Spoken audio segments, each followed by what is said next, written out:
इस वीडियो में बात हम करेंगे बंगाल की पॉलिटिक्स की, क्योंकि आखिरकार ममता बनर्जी को किसने झटका दे दिया, और सिर्फ झटका नहीं, झटके पर झटका दिया जा रहा है।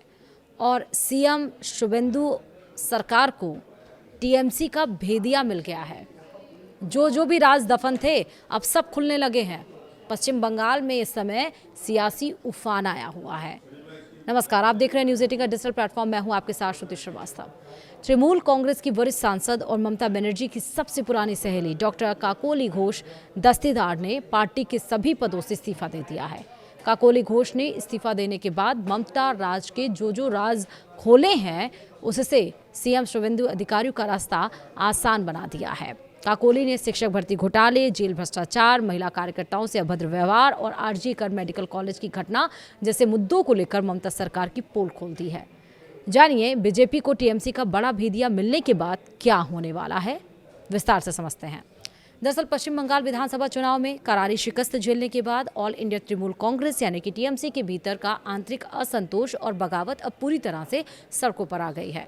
भारतीय जनता पार्टी को बंगाल की राजनीति में जिस बड़े भेदिए या अंदरूनी आवाज की तलाश थी वह अब पूरी तरह से नजर आ रही है। टीएमसी की 4 बार की वरिष्ठ सांसद और ममता बनर्जी की पुरानी सहेलियों में से एक डॉक्टर काकोली घोष दस्तीदार ने ममता राज की तमाम कारगुजारियों और कथित घोटालों की पोल खोलने के लिए खुद मोर्चा खोल दिया है। उन्होंने तृणमूल कांग्रेस के राज्य अध्यक्ष सुब्रत बख्शी को एक अत्यंत विस्फोटक पत्र लिखकर पार्टी के सभी संगठनात्मक पदों और जिम्मेदारियों से खुद को तत्काल मुक्त करने का अनुरोध किया है, जिसने बंगाल की राजनीति सरगर्मियों को चरम पर पहुंचा दिया है। सांसद काकोली घोष दस्तीदार ने पत्र में स्पष्ट किया है कि उन्होंने गहरे मानसिक द्वंद्व और लंबे विचार विमर्श के बाद टीएमसी के राष्ट्रीय महिला अध्यक्ष पद समेत अन्य सभी संगठनात्मक जिम्मेदारियों से इस्तीफा देने की घोषणा की है।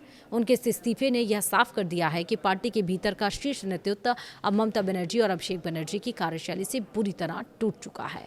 सुब्रत बख्शी को भेजे गए इस पत्र में काकोली घोष दस्तीदार ने टीएमसी के भीतर चल रहे कथित काले कारनामों से पर्दा उठाया है। उन्होंने बेहद गंभीर आरोप लगाते हुए लिखा है कि पार्टी के एक बेहद प्रभावशाली नेता द्वारा महिला कार्यकर्ताओं के साथ कथित तौर पर अभद्र व्यवहार किया गया, जिसने ना तो स्थानीय स्तर पर रोका जा सका और ना ही पार्टी के वरिष्ठ नेतृत्व ने शिकायत के बावजूद इस पर कोई उचित या दंडात्मक कार्रवाई की।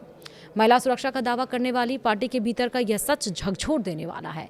इसके साथ ही उन्होंने पिछले 1 दशक में पश्चिम बंगाल में ममता बनर्जी के शासनकाल के दरमियान सामने आए कथित भर्ती भ्रष्टाचार यानी कि रिक्रूटमेंट करप्शन, जेल भ्रष्टाचार, बहुचर्चित शिक्षक भर्ती घोटाले और व्यापक प्रशासनिक अनियमितताओं का भी खुलकर उल्लेख किया। उन्होंने माना कि इन घोटालों ने जनता के बीच पार्टी की छवि को पूरी तरह से मटिया मेट कर दिया है। अपने क्षेत्र में डॉक्टर काकोली घोष दस्तीदार ने आरजी कर मेडिकल कॉलेज की विभत्स घटना का विशेष रूप से जिक्र किया। उन्होंने कहा कि पोस्ट ग्रेजुएट ट्रेनी डॉक्टर की दर्दनाक मौत और उसके बाद पूरे मामले को प्रशासनिक स्तर पर दबाने के जो गंभीर आरोप लगे उसने पूरे समाज को अंदर तक झकझोर कर रख दिया। एक डॉक्टर होने के नाते इस घटना ने उन्हें नैतिक रूप से अत्यधिक आहत किया, जिसके बाद से उनके लिए चुप रहना असंभव हो गया था। इतना ही नहीं, सांसद ने टीएमसी के लिए राजनीतिक रणनीति बनाने वाली संस्था आईपैक को लेकर भी अपनी गहरी चिंता जताई। उन्होंने तीखा हमला बोलते हुए कहा कि संगठन और पार्टी के फैसलों पर गैर निर्वाचित और अलोकतांत्रिक ताकतों का बढ़ता प्रभाव उन्हें लगातार परेशान कर रहा था, जहां जमीन से जुड़े नेताओं की आवाज को दबाया जा रहा था। पार्टी में रहकर ही वो लड़ाई लड़ेंगी। काकोली घोष दस्तीदार ने अंत में स्पष्ट किया कि उनका यह कड़ा फैसला किसी व्यक्तिगत गुस्से, स्वार्थ या तत्कालिक नाराजगी से प्रेरित नहीं है, बल्कि उन्होंने यह कदम लोकतंत्र, पार्टी की शुचिता और सार्वजनिक जीवन के प्रति अपनी नैतिक जिम्मेदारी को समझते हुए उठाया है।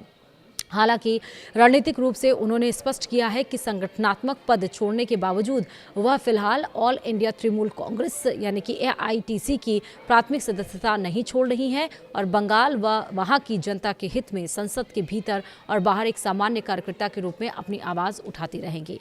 काकोली घोष दस्तीदार ने स्पष्ट किया है कि उनका फैसला किसी व्यक्तिगत गुस्से, नाराजगी या राजनीतिक महत्वाकांक्षा से प्रेरित नहीं है। उन्होंने कहा कि लोकतंत्र, पार्टी और सार्वजनिक जीवन के प्रति अपनी नैतिक जिम्मेदारी महसूस करते हुए उन्होंने यह कदम उठाया है। हालांकि उन्होंने ये साफ कर दिया है कि वह टीएमसी नहीं छोड़ रही हैं और आगे भी बंगाल तथा जनता के हित में एक सामान्य कार्यकर्ता के रूप में काम करती रहेंगी। टीएमसी की ही एक वरिष्ठ सांसद द्वारा पार्टी और सरकार की कार्यप्रणाली पर इतने गंभीर सवाल उठाए जाने को बीजेपी के लिए बड़ा राजनीतिक हथियार माना जा रहा है। बंगाल की राजनीति में यह घटनाक्रम आने वाले दिनों में बड़ा असर डाल सकता है। वीडियो में ताहिर, नमस्कार।